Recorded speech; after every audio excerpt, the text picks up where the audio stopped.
네, 대선이 이제 30일 앞으로 다가왔습니다. 양당 후보의 지지율이 초접전을 벌이는 가운데 한 치 앞을 내다볼 수 없는 안개 속 판세가 지속되고 있습니다. 각 캠프 상황, 남영희 더불어민주당 선대위 대변인, 박정하 국민의힘 선대위 수석 공보 부단장과 이야기 나눠보겠습니다. 안녕하세요. 안녕하세요. 네, 안녕하세요. 네, 먼저 여론조사 결과를 좀 살펴봐야 될 것 같은데 오늘이 D-30일이다 보니까 여러 언론 기관에서 여론조사 결과를 좀 내놨습니다. 저희가 일단 한번 쭉 정리를 하고 나서 본격적으로 대담을 이어가겠습니다. 먼저 첫 번째 그래픽 띄워주시죠. 네, 조선일보와 TV조선이 의뢰를 해서 칸타코리아가 조사한 결과입니다. 지난 2월 4일부터 2월 5일까지 이틀 동안 진행된 결과이고요.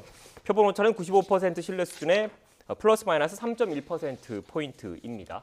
보시는 것처럼 윤석열 후보가 35%, 이재명 후보가 31%를 기록했고요. 심상정 후보 2.9%, 안철수 후보 12.1%를 기록했습니다. 지금 윤석열 후보와 이재명 후보의 격차, 오차 범위 안에 있습니다. 다음 그래픽 보여주시죠. 네, 다음은 중앙일보가 의뢰를 했고요. 엠브레인 퍼블릭이 조사한 결과입니다. 역시 지난 4일과 5일 이틀 동안 여론조사가 진행됐고 표본 오차 역시 95% 신뢰 수준의 플러스 마이너스 3.1%포인트입니다. 이재명 후보 38.1%, 윤석열 후보 36.8%, 심상정 후보 4.2%, 안철수 후보 11.7%를 기록했습니다. 역시 이재명 후보와 윤석열 후보의 격차, 오차 범위 안에 있습니다. 다음 그래픽 보여주시죠. 네, 다음은 동아일보가 의뢰한 결과입니다. 동아일보가 의뢰를 했고 리서치앤리서치가 조사한 여론조사 결과입니다. 역시 지난 4일과 5일 이틀에 걸쳐서 여론조사가 진행이 됐고 표본 오차는 95% 신뢰 수준의 플러스 마이너스 3.0%포인트입니다. 윤석열 후보가 41.7%, 이재명 후보는 37%, 안철수 후보 10.1%, 심상정 후보 2.5%를 기록을 했습니다. 역시 윤석열 후보와 이재명 후보 간의 격차, 오차 범위 안에 있습니다. 마지막으로 다음 그래픽 보여주시죠. 네, 이번엔 한겨레가 의뢰를 했고요. K스텔 리서치가 조사한 결과입니다. 조사 기간은 2월 3일과 4일 이틀입니다. 표본 오차는 95% 신뢰 수준의 플러스 마이너스 3.1%포인트입니다. 윤석열 후보가 38.8%, 이재명 후보가 32.6%, 안철수 후보가 10.8%, 심상정 후보가 2.9%를 기록했습니다. 윤석열 후보와 이재명 후보 간의 격차 역시 오차 범위 안에 있다라고 보시면 될 것 같습니다. 일단 그 D-30일 전후에서 주요 언론사들이 쭉 여론조사 결과를 내놨는데 앞서 설명을 해드린 것처럼 두 후보 간의 격차, 이재명 후보, 윤석열 후보 간의 격차 오차 범위 안에 있는 것으로 지금 파악이 되고 있습니다. 전반적인 판세 어떻게 당내에서는 보고 계십니까? 이 여론조사가 일단 여론조사 기간이 굉장히 많기도 네. 하고 실제로 이 여론조사 방법, 전화 면접이냐, 자동 응답 전화 방법이냐, 또 아니면 여론조사 기간 내에 추이, 이런 것을 다 살펴봐야 되는 것이 있는데 네. 지금 저희들이 보면 굉장히 혼조세다. 어디에도 사실 일정한 패턴이 드러나지 않아서 뭐라고 말씀드리기는 어려운데 어쨌든 지금 말씀하신 대로 오차 범위 내에서 엎치락뒤치락하는 것은 확실한 것 같습니다. 저는 그래서 지금 중요한 것이 중도층 그리고 부동층인데 특히나 2030의 그 표심을 보면 굉장히 유동적이거든요. 이 표심이 어디로 향하느냐에 따라서 그리고 남은 30일 동안 그곳에 좀 더 저희가 공을 들여서 이 지지율의 변화를 일으키는 것이 중요하지 않을까 그런 생각이 듭니다. 네, 역시 국민의힘 내부에서도 그 오차 범위 내에서 초접전이다 이렇게 보고 계십니까? 그렇게 지금 객관적인 지표가 다 그렇게 나오고 네. 있으니까요. 설 명절이 지나고 TV 토론 있고 그러면 양 후보 간의 우열이 확 갈려질 거다라고 생각을 했는데 여전히 혼조세입니다. 지금 앞서서 쭉 여러 조사기관 봤지만은 다 비슷비슷한 상태고 비교 우위에 있다고는 할 수 있습니다만은 그게 다 오차 범위 내라서 그게 앞선다고 하긴 좀 추세가 확연히 나오는 건 아닌 것 같아요. 네. 같은 의뢰기관, 같은 조사기관 이렇게 보면 조선일보 같은 경우는 1월 중순에 전에 조사가 있었고 동아일보 같은 경우는 같은 조사기관에서 1월 초에 있었는데 다만 이재명, 윤석열, 안철수의 세 후보가 보면 그 전 조사에 비하면 명절 전하고 비슷하게 안철수 후보는 6%대에서 11%대 이제 횡보 조사 결과들이 계속 나오고 있어서 1월 초보다는 다소 하락 국면. 그다음에 이재명 후보는 횡보 국면이 계속 나타나고 있는 것 같고 윤석열 후보는 다소 상승세. 이게 명절 전에 있었던 여론조사랑 패턴이 아직은 여전히 비슷한 상황으로 보여지고 있습니다. 네. 그런데 지금 여론조사 그 기간을 좀 주목해 봐야 할 것 같은데 물론 한겨레 신문이 의뢰한 조사 결과 같은 경우에는 2월 3일 그러니까 첫 TV 토론 당일날 했으니까 일부가 좀 반영이 되고 일부는 또 반영이 안 됐을 그 상황이 있을 것 같은데 나머지 조사 같은 경우는 2월 4일과 5일에 이틀에 걸쳐서 진행이 됐습니다. 저희가 오늘 소개해드린 여론조사 결과 같은 경우에 그랬을 경우에 TV 토론을 시청을 많이들 하셨잖아요. 시청을 하시고 그걸 보고 나서 응답을 했다라는 그 설명이 가능한데 영향을 얼만큼 미쳤다고 보십니까? 제가 볼 때는 이재명 후보가 그 토론회에 임할 때 중도층을 공략하기 위해서 굉장히 안정감 있게 그리고 신뢰성을 높이기 위한 어떻게 보면 원래의 모습처럼 뭐 사이다 발언이나 이런 것을 최대한 자제한 그런 토론이었다고 저는 생각을 합니다. 그 부분이 일정 부분 먹힌 부분이 있어서 저는 이 지지율이 나왔는데 그럼에도 불구하고 다들 아시다시피 엄청난 언론과 국민의힘의 공세가 있었던 김혜경 씨에 대한 네거티브 공세가 있지 않았습니까? 이런 부분이 서로 뭐 상호작용을 해서 지금 지지율이 이 정도 나온 것 같습니다. 사실 저는 걱정을 굉장히 많이 했거든요. 그 토론회 이전에 또 토론회로 저희는 뭔가 일정 부분 상승시킬 요인이 충분하다고 생각했는데 그 시점과 맞물린 굉장히 큰 네거티브가 또 뭐 작동을 했으니 지지율에 좀 더 민감하게 여론이 움직이지 않을까 하는 그런 걱정들이 있었는데 이것을 다 제가 볼 때는 이재명 후보가 중도층을 흡입할 수 있을 정도의 토론회를 임해 주셨기 때문에 이 정도 크게 변하지 않은 그런 지지율을 보이는 것이 아닌가 그런 생각이 네, 드네요. 진짜 말씀을 듣고 추가적으로 궁금한 게 있어서 좀 세부적으로 다시 한번 좀 질문을 드리면 이른바 이재명 후보 부인 김혜경 씨 관련된 과잉 의존 논란 그리고 법인카드 불법 유용 의혹이 설 연휴 직전에 한 언론사를 통해서 불거진 거잖아요. 그리고 나서 여러 이제 매체 등을 통해서 보도가 됐는데 생각만큼 그래도 지지율이 빠지진 않았다 이렇게 본다는 말씀이신 겁니까? 그렇죠. 왜냐하면 제가 오죽했으면 네. 이 언론 보도의 그 횟수를 비교를 해봤습니다. 국민의힘의 배우자 김건희 씨의 7시간 녹취, 그것도 굉장히 어떻게 보면 엄청난 관심을 불어일으켰음에도 불구하고 모든 공중파 그리고 뭐 보도 매체들이 보도해준 양은 그렇게 많지 않았거든요. 근데 그거에 비해서 김혜경 여사가 직접적인 당사자가 아니고 사실상 그 내용에 드러나는 제보자 A씨가 경기도의 7급 공무원이었고 그와 더불어 5급 공무원 간에 있었던 내용들을 모두 김혜경 여사 측에서 있었던 일로 어떻게 보면 프레이밍해서 공격했던 그런 언론 보도가 엄청났음에도 불구하고 이 정도로 마무리될 수 있었다고 저는 판단되는 부분은 토론회에 영향이 있었다. 예, 일정 부분 잘 막았다. 이런 생각이 드는 거죠. 네, 김건희 씨 녹취록과 김혜경 씨 관련된 의혹 그 보도량이 어떤 기준에 의해서 차이가 있는지는 좀 더 추가적으로 저희도 좀 한번 확인을 해봐야 될 것 같다는 생각이 좀 들고요. 그러니까 일단 김혜경 씨 관련한 논란에 대해서는 뭐 나중에 얘기를 하고 네. 그다음에 보도 양에 대해서는 김혜경 씨와 김건희 씨는 보도 시점이 다르기 때문에 네. 같은 기간에 볼 일은 아니다 싶은 생각이 들고요. 토론회가 반영이 됐던 조사 앞서 하나 좀 저희가 봤습니다만 네. 어제 나오고 그저께 나온 것들은 이제 3일, 4일간 조사한 것들이 결과들이 좀 덜어 있었어요.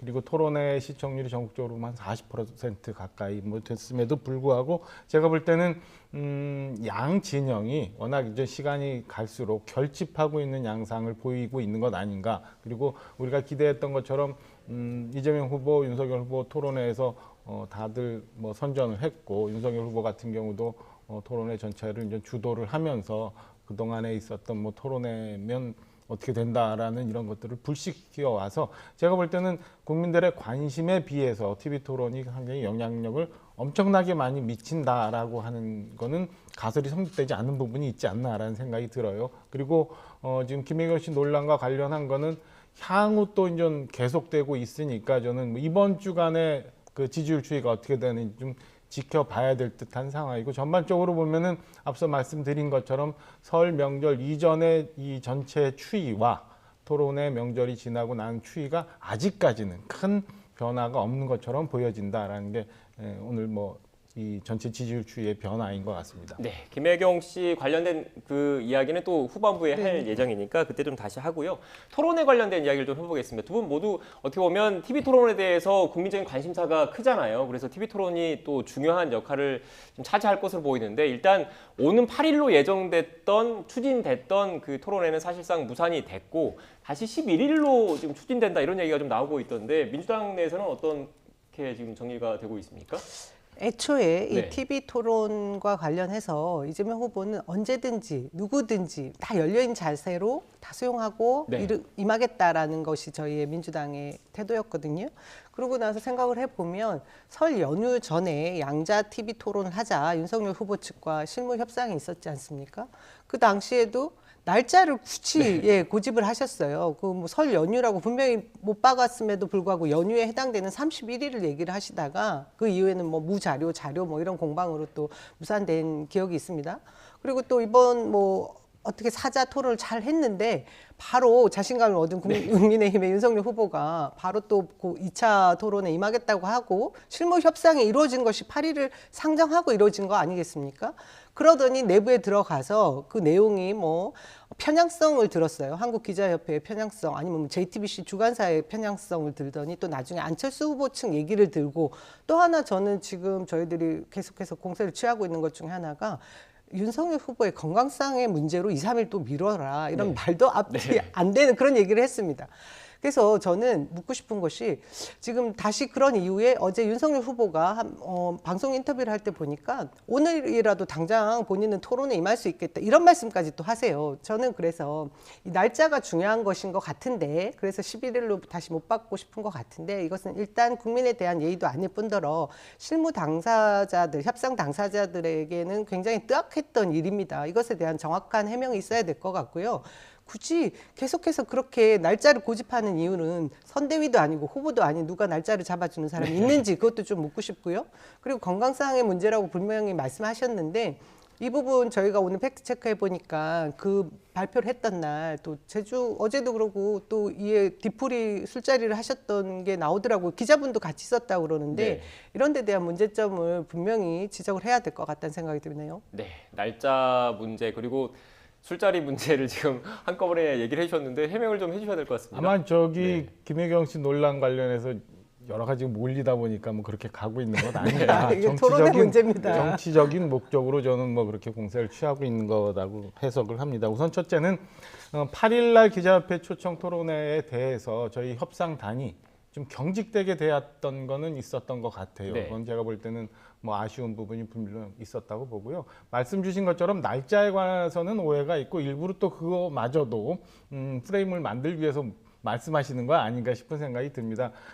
과거 쭉 지나고 보면 전 양자 토론도 무산된 게 사실은 실상으로 들어가면 전 자료 논쟁이었는데 그 자료가 어떤 식으로 이용이 되고 어떤 식으로 활용이 돼서 왜 필요했는지에 대해서는 4자 토론, 2월 3일 날 있었던 4자 토론을 보면 뭐 국민 여러분, 시청자 여러분 다 이해하실 거라고 보고요. 그래서 자료 때문에 무산된 양자 토론은 아쉽다라고 생각이 듭니다만은 8일 토론회, 그러니까 내일 원래 예정돼 있던 토론회 건에 대해서는 우선은 기자협회 내지는 뭐 JTBC 이런 거에 대해서 토론이라는 게 사실은 지금 굉장히 민감하게 대선이 진행되고 있는 거니까 모든 후보들이 문제 내지는 아니면 뭐 다 공평하다고 생각할 수 있는 조건을 만들고 토론이 이제 진행이 돼야 되는 거잖아요. 저희 실무협상단에서 일부 이제 주체와 방송사에 대해서 문제가 있었다고 한 건에 대해서는 저는 뭐 실무 협상을 하다 보니까 그런 문제 제기가 있을 수 있었다고 보고요. 다만 그렇다면 주최하는 측도 초청하는 측도 그거에 대해서 좀 고려를 좀 해줬으면 하는 아쉬움은 있다라는 생각이 들어요. 그래서 그게 좀 8일 토론회는 좀 무산이 되는 것 같고 11일 날 얘기가 좀 되고 있는 것 같은데 그 안에 뭐 안철수 후보도 8일 날 관훈 토론회가 좀 있는 것 같고 그다음에 얘기하는 과정에 뭐 지나가면서 건강 얘기가 나왔을 이게 뭐 심각하게 건강 얘기가 나왔었던 것 같지는 않아요. 그래서 기자협회가 오늘 뭐 결론을 낸다고 하는데 11일로 수용을 하고 그다음에 뭐 종합편성 채널 4사 혹은 보도 채널까지 포함해서 우리 YTN을 포함해서 6사가 중계를 하게 된다면 뭐 저희도 준비를 하고 얼마든지 할 수 있다는 건 어제 이미 천명을 한 상황이기 때문에 그렇게 해서 기자협회가 진행을 한다면 저는 2월 11일 날 사자 토론이 또 다시 진행될 수 있다라고 말씀을 드리고요. 네. 제주에서 있었던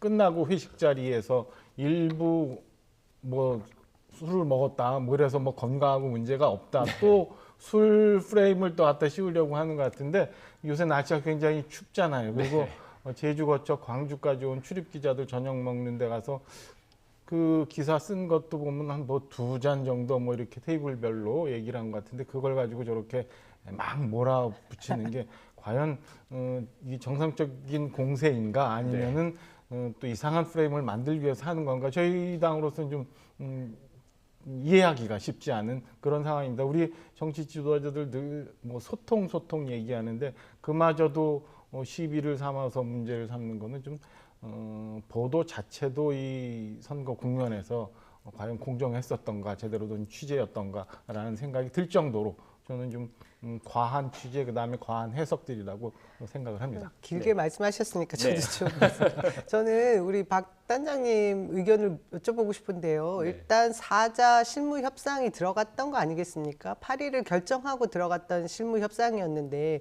거기서 일종의 목리를 부린 것이 국민의힘이거든요. 근데 나머지의 3자 후보는 안중에도 없어도 되는 건지 궁금하고요. 그리고 지금 사실상 이 토론이라는 것이 국민들에게 알 권리를 보장해 주는 것이고 국민들은 굉장히 목말라 했던 그런 장 아닙니까? 근데 지금 어떤 이유를 들어서라도 계속해서 날짜를 바꾸거나 실제 이루어지기로 했던 토론회를 무산시키는 이런 것이 과연 온당한 처사입니까? 저는 그것이 너무 궁금하고요. 이것들을 다 포함해서 국민들이 바라보고 있을 거란 생각이 드는데 1등 후보라고 하면 사실 아까 전체적인 우세를 말씀을 하셨기 때문에 오히려 여유롭게 모든 걸 받아들이는 것이 맞는 것이고요. 회피하고 싶은 이유가 있거나 다른 날짜에 의도가 있거나 이러지 않으면 이렇게까지 하시는 거에 대한 것은 무례한 것이라고 생각하는 것이 국민적인 일반적인 정서라고 생각하시는 게 합리적이지 않을까요? 네, 짧게 저도 해도 돼요. 여쭤보는 이미 겁니다. 그 전부터 사실은 양자 토론 얘기 나올 때부터 양자 토론, 그다음에 교차 토론, 그다음에 사자 토론 다 수용하고 하겠다고 했기 때문에 저는 그렇게 말씀하시는 거는 지나친 해석이 있다는 부분이 있고요. 아까 말씀드린 것처럼 지방 출장에 관한 것, 그다음 토론이라는 게 사실은 굉장히 최상의 컨디션에서 해야 되는 거잖아요. 중요한 거기 때문에 그래서 실무협상단에서 좀 경직되게 대했던 거에 대해서는 저도 아쉽게 생각하는 부분이 있어요. 그래서 그걸 어떤 특정한 날짜를 고집을 하려고 한다던가 아니면 다른 당이 합의가 됐는데 그거를 무산시키기 위해서 했다고 하는 거는 좀 과한 해석이다 이런 말씀 좀 드립니다. 일단 다른 주제도 있으니까 이 정도로 정리를 하고 근데 시청자 여러분들이 궁금한 건 그렇다면 11일 날 한다는 거냐 안 한다는 게 궁금하실 것 같아요. 그래서 이 부분만 단답식으로 11일 날 하는 것에 대해서는 찬성하시는 겁니까? 저희는 일단 많은 국민들이 일단 윤석열 후보 빼고 8일 날도 하고 11일도 하라 이런 의견들이 있으시더라고요. 저도 거기에 적극 찬성합니다. 네, 알겠습니다. 저희는 11일 날 하는 걸로 알고 지금 현재 기자협회에서 11일 날 주최하겠다고만 결정이 되면 11일 날 토론회가 진행이 됩니다. 그래서 저희는 내부적으로 실무적으로도 좀 준비하고 있는 상황입니다. 여야 모두 지금 11일 토론회 여는 것 자체에 대해서는 크게 이견이 없는 것 같으니까 실제로 어떻게 결정될지를 좀 추가로 지켜봐야 될 것 같고요. 이 얘기도 좀 해봐야 될 것 같아요. 민주당에서 최근 고 노무현 전 대통령이 이재명 후보를 지지한다는 가상의 영상을 당 공식 채널에 게시를 했다가 좀 논란이 불거졌습니다. 어떻게 된 이야기입니까? 저는 이걸 국민의힘 쪽에서 왜 비난을 하고 나서는지를 잘 모르겠어요. 그리고 어제인가요? 제주에서 이제 윤석열 후보가 울컥까지 하면서 고 노무현 대통령을 언급을 하시던데 일단 노무현 대통령 서거 이후에 어떤 진영의 대통령이 아니라는 것을 보여주는 상황이어서 저는 그것이 결코 나쁘게 받아들여지지 않습니다. 감사하게 생각하는 부분이 일정 부분 있고요. 그 영상을 들여다보면 우리 지지자 내부에서 이게 AI도 아니고 그냥 이 성대모사를 한 부분이고요. 그 영상을 만들어서 올렸는데 내부에서 그 주변에 있는 분들이 반응이 좋으니 이렇게 중앙에 저희 델리민주라고 하는 공식 채널까지 이제 올라온 것을 문제 삼더라고요. 그 올리고 나서 보니 대통령께서 이재명 후보를 지지했다 이런 내용들에 대한 비난인데 실상 이것이 공식 채널에 올라온 거에 대한 우리 쪽에서 바로 삭제했던 부분은 그 정도의 이제 퀄리티가 좋거나 뭐 이런 내용이 더 공식 채널로 전파하기에 좋아서 뭐 합당하다고 하면 계속 놔뒀을 텐데 그 정도가 아니니까 내린 것이었고요. 사실 그 내용 면에서는 문제될 게 하나도 없습니다. 권양숙 여사도 이미 말씀하셨고요.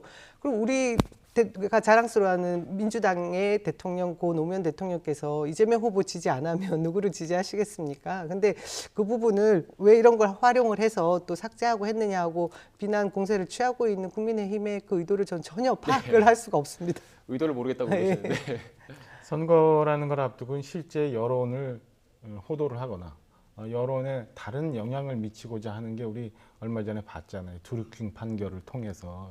그래서 우리 현재 일어나고 있는 정치 현황 속에서의 여론이 어떻게 형성되는 거며 그다음에 여론에 어떤 게 다른 작용으로 들어가는지에 대해서는 우리가 있어서는 안 된 일이라고 이제 법원 판결도 나왔고 우리 사회적으로 다 그렇게 됐잖아요. 노무현 대통령뿐만 아니라 김대중 대통령 관련한 AI도 좀 논란이 되고 있었던 것 같아요. 저는 그래서 돌아가신 분들이 이재명 후보를 지지한다고 저렇게 해서 영상을 만들어서 올리는 것 자체가 저는 돌아가신 두 분을 얼마나 쉽게 생각하면 저렇게 했을까라는 것 하나가 좀 의아한 부분이 하나 있고요. 관련해서 또 얼마 전에 본 논란이 됐습니다만은 우리 뭐 강아지, 고양이 또 뭐 이렇게 해서 의사를 표현할 수 없는 사람, 동물들까지도 선거에 활용해서 또 논란이 된 적이 있어요. 그래서 선거라는 데 얼만큼 어떤 식으로까지 영향을 미치고자 이렇게 돌아가신 분까지 이용하는가에 대한 부분이 가장 심각하다고 보고요. 두 번째는 최근에 저희 당에서 이제 AI 윤석열을 많이 활용하고 있는데 그 AI 윤석열이 처음에 소개됐을 때 선관위도 굉장히 우려를 표했고요. 그다음에 그에 관해서 활용할 수 있는 범주를 굉장히 제한을 많이 했어요. 그리고 그때 당시 민주당 현역 의원 여러분들도 굉장히 성명서를 많이 내면서 이 건에 대해서 시비를 걸었었거든요. 그랬던 것들을 보면 과연 지금 올라가서 삭제됐던 우리 노무현 대통령의 영상 뭐 조작이라고 해야 돼요. 뭐 이런 건 김대중 대통령에 대한 영상 이런 것들이 저는 바람직하지 않은 그다음에 여론에 잘못된 영향을 미칠 수 있는 가상의 것이다라고 네. 생각합니다. 그래서 이런 것들은 저희 선거문화에 있어서는 안 되는 일이라고 생각을 해요.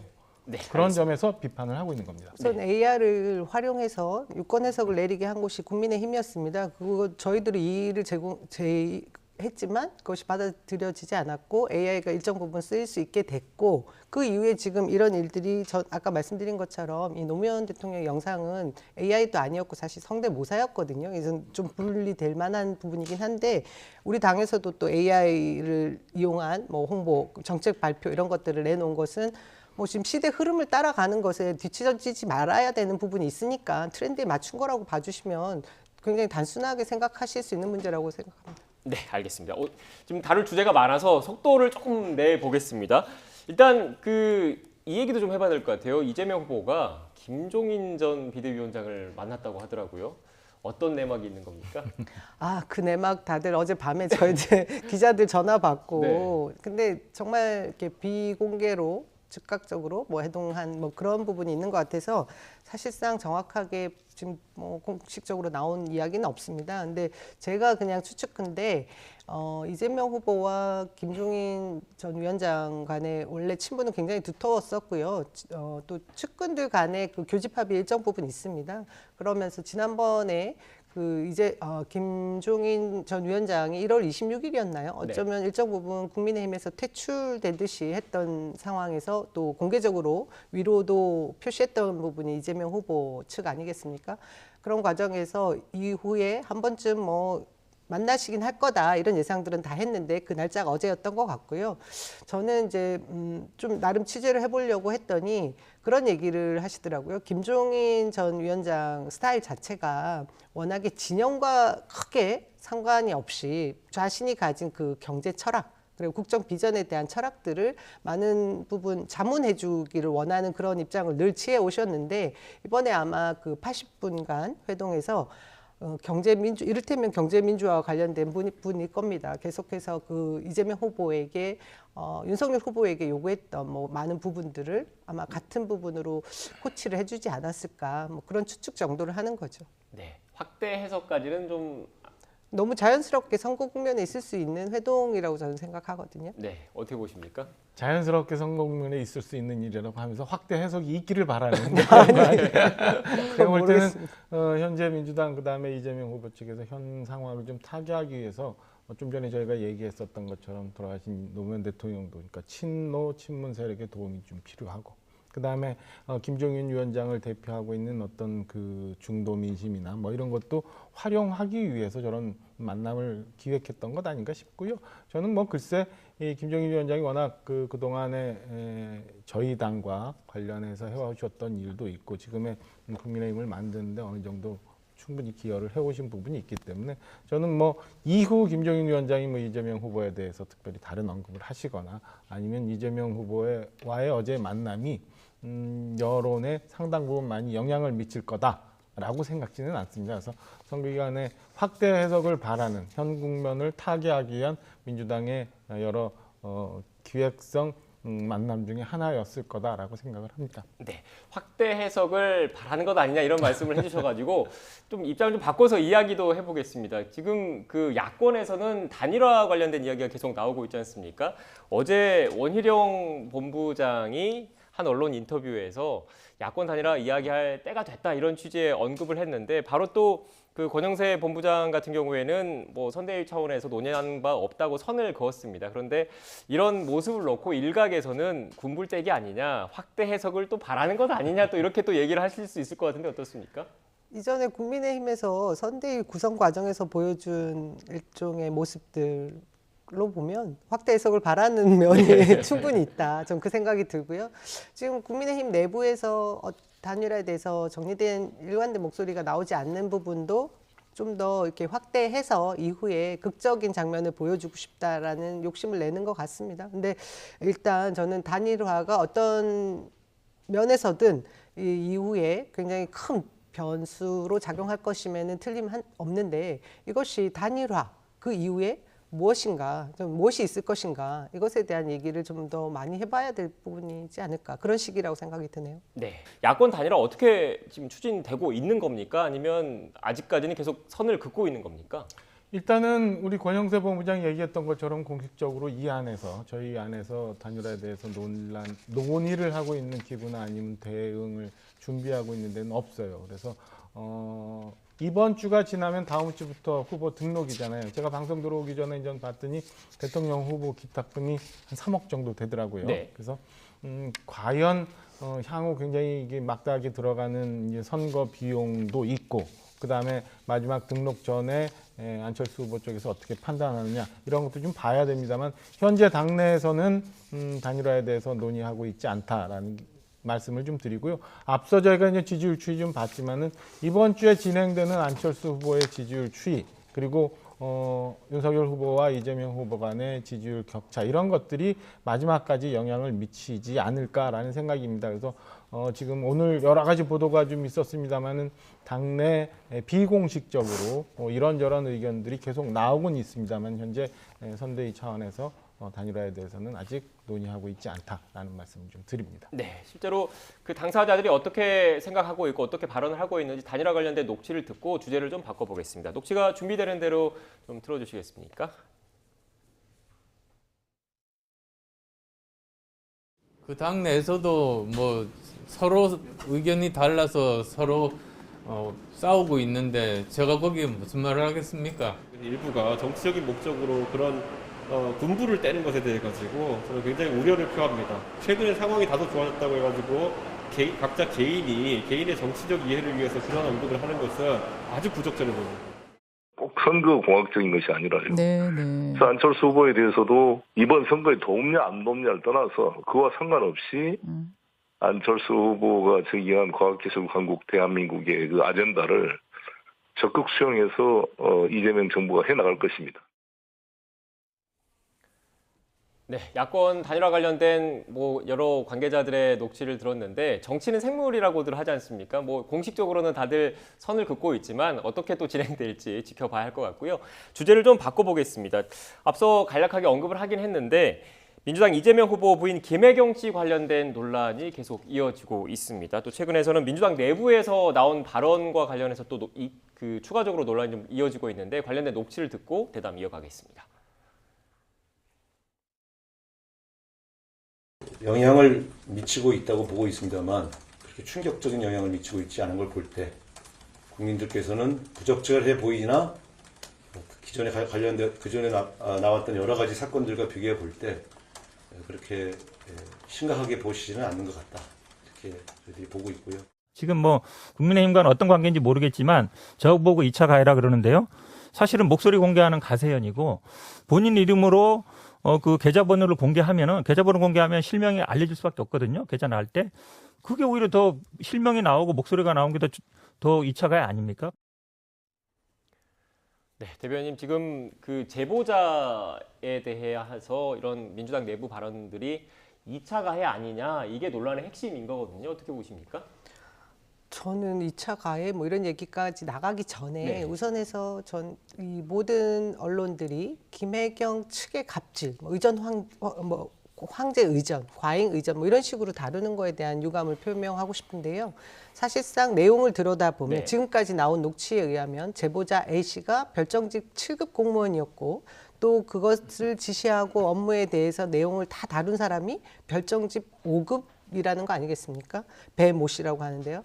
그 배모 씨가 김혜경 여사에게 직접적인 어떤 뭐 지시를 받거나 아니면 김혜경 씨가 직접적으로 A 씨에게 뭔가를 갑질 뭐 지시를 했거나 이런 내용들은 전혀 없지 않습니까? 네. 이것이 분리되어야 됨에도 불구하고 계속해서 이제 배우자 리스크로 키우고 있는 부분에 대해서는 문제가 있다라는 지적을 하다 보니 지금 뭐 2차 가해까지 나온 부분은 그 현근택 대변인이 이 사실들을 오히려 공개하면서 녹취를 풀면서 자신의 후원 계좌까지 열은 걸 보면 의도가 다분하다 뭐 이런 얘기를 하는 과정에서 나왔다는 것 같습니다. 근데 저는 아까 우상호 저희 그 선대위원장님도 말씀하셨지만 이 부분이 국민들에게 어떻게 다가가느냐는 국민들 눈높이에 있는 것이고요. 네. 이것이 뭐 어떤 지표로 나타나지 않는다고 해서 그 정서를 건드리지 않는 것은 전혀 아니라고 생각합니다. 그래서 후보도 몇 번이고 사과를 했고요. 그리고 사모님도 사과를 했고 그리고 직접 당사자인 배모 씨도 입장문을 밝히고 또 사과도 했고 수사까지 하고 감사도 받는다라는 상황이거든요. 근데 그런 상황에도 억울하다고 저희가 말씀드릴 수밖에 없는 부분은 배우자 리스크를 이 똑같은 양비론적인 잣대로 다루다 보니 김건희 씨가 오히려 문제 제기됐던 많은 부분의 논란들이 다 덮이고 있는 것은 좀 억울한 부분이 분명히 있죠. 이것이 사실 뭐 허위 이력, 그 직접 당사자가 김건희 씨였거든요. 배우자 리스크에서 보면. 그리고 도이치모터스 주가 조작에 관련된 많은 사람들 5명은 구속되어 있는데 본인은 정작 지금 소환 한번 되지 않는 상황들. 저희가 고소고발을 했음에도 불구하고 그것뿐입니까? 장모의 뭐 오늘도 나왔는데요. 통장 위조 뭐 몇백억이라는 이런 얘기들이 계속해서 불거지고 있는 윤석열 후보의 본인 장모 부인 뭐 이런 비위 의혹에 대해서는 사실 다루는 그 매체 제가 아까 말씀드렸지만 언론 보도량도 차이가 나고 이런 부분들에 대한 걸 분리 대응해달라는 요구를 계속했음에도 다루어지지 않고 계속해서 김혜경 측의 문제로 다루고 있는 문제임을 지적하다 보니 좀 과한 해석들이 나온 거라고 생각이 듭니다. 네, 그러니까 지금 대변인 말씀을 좀 정리를 해보면 그 윤석열 후보 부인 김건희 측과 관련해서는 뭐 김건희 씨나 아니면 장모나 본인과 처가 실제로 당사자 직접 본인과 당사자죠. 관련된 문제인데 현재까지 드러난 내용만 놓고 봤을 때는 이재명 후보 김혜경 씨가 직접 관련돼 있다거나 이재명 후보가 직접 관련돼 있다거나 이게 확인된 건 아니지 않느냐 이런 취지의 그렇습니다. 말씀이신 것 같습니다. 예. 어떻습니까? 민주당 대응 보면 지난 주말부터 오늘까지 이렇게 변화가 보면은 전 5급 배모 씨가 다 했다 모른다 뭐 이렇게 가는 것 같더라고요. 과거 대장동 사건 나왔을 때랑 이렇게 모른다고 하지 비슷하게 않았습니다. 가고 있는 관리 것 책임은 같은, 있고 사과했습니다. 비슷하게 가고 있는 것 같은데요. 저는 좀 전에 우상호 본부장도 국민들이 이걸 너무 가볍게 심각하게 보지 않는다라고 얘기한 건을 얼마나 자신 있게 향후 얘기할 수 있는지 한번 지켜봤으면 좋겠어요. 국민들을 너무 우습게 혹은 너무 쉽게 막 보고 있는 것 아닌가라는 생각이 듭니다. 저렇게 해서 배 씨가 다 알아서 했다고 한들 대리 처방 받은 게 그리고 쇠고기가 배달돼서 쓰여진 게 초밥이 쓰여진 게 변할까라는 생각이 우선 들어요. 그래서 결국에는 저는 뭐 이게 표로 결정이 될 거고 지금 스멀스멀 이렇게 잦아들고 있는 국민들의 분노를 저런 식으로 꼬리 자르기 한다고 될까라는 생각이 들고요. 현근택 대변인 관련해서 좀 녹취 나왔습니다만 민주당의 지금 대응도 그렇고 현근택 대변인의 대응도 그렇고 저는 인식의 문제라고 봅니다. 그러니까 이게 뭐 딴 곳에서 실제 음성이 나오고 계좌번호가 어떻게 돼서 이게 2차 가해라고 얘기하는 게 아니라 그 별정직 7급 공무원이 당했을 그 마음을 이해를 한다면 2차 가해가 아니라고 어떻게 얘기를 하는지 그분이 성남 문화재단인가 어디 근무하다가 이전 성남시 그러니까 경기도 공무원으로 발탁이 돼서 이제 일을 하게 됐는데 그 자리가 이렇게 내가 마음에 안 든다고 해서 벗고 나갈 수 있는 우리 지금 현재 20, 30대 형편인가 소위 말하는 뭐 20몇만이 넘는다는 그 로션을 모아가지고 갖다서 사진을 찍어서 보여주면서 내가 공직생활을 이런 수모를 당하면서 겪으면서 해야 되는 건가에 대한 분노를 저는 제대로 읽고 있는지 그리고 내가 했던 일이 저 피해자한테 그리고 국민들한테 어떻게 가고 있는지에 대해서 저는 민주당이 여전히 과거식 위선 내로남불의 행태를 보이고 있는 것 같아서 저는 뭐 이걸 정치적으로 공격하기 이전에 좀 안타까운 상황으로 좀 쳐다보고 있어요. 제가 팩트 체크 한 가지만 하겠습니다. 그 7급 공무원의 업무가 무엇이었느냐면 별정직으로 와서 공관의 업무를 담당하다 보니 아까 말씀하신 소고기도 그렇고요. 지금 로션도 그렇고요. 공관에 비치하는 물품들을 배 씨가 그 A 씨에게 그런 업무를 시킨 것입니다. 그것을 마치 김혜경 씨가 갑질을 해서 그런 일을 시킨 것처럼 연결짓는 것은 굉장히 제가 볼 때 좀 선을 너무 넘는 것이라는 거 말씀을 꼭 드리고 싶고요. 그다음에 지금 김건희 씨의 문제에 있어서 사실 이것보다 저는 절대 그 책임이 위중하지 않은 부분이 없다라는 부분을 말씀을 드리고 싶은데 그것을 대응했던 태도를 보면 국민의힘과 민주당의 이 자세는 굉장히 다릅니다. 그럼에도 불구하고 지금 많은 비난을 하시니 제가 그 비난을 다 감수하기에는 좀 유감이라는 말씀을 꼭 드립니다. 사실 사과 이후에 사과를 직접 나와서 했다라고는 하지만 그 사과 당시에도 국민들의 논란이 굉장히 컸지 않습니까? 네. 일단 그 7급 그 A 씨가 공관 담당이라고 얘기를 하는데요. 공관 담당이라고 한다면 사실은 그 채용된 당시의 공고문, 그 다음에 업무 분장표, 경기도를 통해서 제출을 하면 돼요. 그리고 그 7급 공무원하고 같이 일을 했던 5급 배 씨는 과거 문제됐을 때부터 계속 의전 담당이라고 했거든요. 그게 어떻게 또 공관 담당이 되는지 그 역시 사실은 경기도 업무 분장표 내놓으면 되고 마지막 이게 여기저기서 쓰였다고 하는데 지출 결의서 내놓으면 되거든요. 이게 공관에서 쓰여졌는지 아니면 순회동 사저에서 쓰여졌는지 이런 것들을 내놓으면 되는데 왜 그런 건 안 내놓고 이렇게 그 말씀하시는 것처럼 하는지 저는 아쉬운 부분이 분명히 있다 말씀드리고 지금 말씀하신 내용을 다 합해서 감사 청구를 해서 경기도에서 제출하고 다 채직자들 아닙니까? 공관 담당이라는데 퇴직자들 마지막 처리이기 한 가지. 때문에 감사를 통해서 그러면 이루어질 겁니다. 수원 도청 혹은 관저에서 근무하는 분이 왜 고향에 있는 아드님 퇴원하는 일까지 챙겼어야 되는지 그것도 그럼 공관 업무인지 그럼 뻔한 것들을 너무 그냥 쉽게 해명을 하고 국민들한테 쉽게 강요하고 있는 것 아닌가라는 생각이 저희 듭니다. 결코 쉽지 마지막으로, 않습니다. 예. 해명 듣고 뭐 하실 게 있으신가요? 일단 지금 제가 시간이 얼마 안 남아서 간략하게 좀 한 가지 더 해야죠. 간략하게 제가 정리를 하고 제가 마무리를 할게요. 일단 지금 뭐 공간 담당, 의전 담당 그리고 그 김혜경 씨나 이재명 후보 직접적인 관계가 없는 것이고 감사 청구도 했고 지금 수사도 진행되고 있으니까 그걸 지켜보고 가자라는 게 지금 민주당의 기본적인 입장이신 것 같은데 일단 지금 뭐 그 국민의힘 입장에서는 그것 외에 사저로의 그 심부름 그리고 법인카드 그리고 대리 처방 관련된 이야기까지 지금 한꺼번에 지금 의혹을 제기를 하고 있는 것 같은데요. 일단 뭐 이 정도로 제가 좀 정리를 해도 크게 문제가 없겠습니까? 네. 다 알고 계실 테니까 그렇게 얘기하고 더 안 할게요. 네, 잠시만요. 저희가 지금 대담을 좀 마무리를 하려고 그랬는데 일단 뭐 잠시 뒤에 앞서 속보로 전해드린 것처럼 광주 그 신축 아파트 붕괴 현장에서 브리핑이 있는 것 같습니다. 일단 두 분과는 여기서 인사를 드리고요. 지금 생중계 준비가 되는 대로 광주 브리핑 현장으로 가보겠습니다. 오늘 말씀 고맙습니다.